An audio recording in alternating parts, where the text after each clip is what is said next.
দেড় কোটি প্রবাসী বাংলাদেশিকে প্রবাসী কার্ড দেওয়ার সিদ্ধান্ত নিয়েছে সরকার।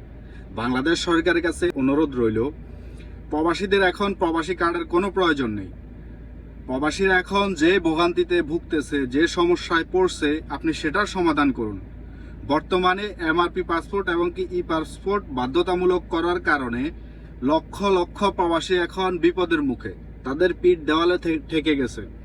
এখন পর্যন্ত আমরা দেখি নাই যে বিপি নূরকে এই প্রবাসীদের সমস্যা নিয়ে কোনো একটা কথা বলতে, বা সরকার প্রধানের পক্ষ থেকে বা কোনো একটা দায়িত্বরত যারা আছে তাদের কাছ থেকে কোনো একটা আশ্বাস পেতে।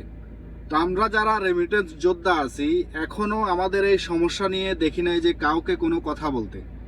তো শেষ পর্যন্ত দেখা যাচ্ছে যে প্রবাসীরা রেমিটেন্স শটডাউন করে দিবে, তখন গিয়ে আপনাদের মুখ ফুটবে, তখন আপনাদের ঘুম ভাঙবে, আপনারা তখন কথা বলতে পারবেন।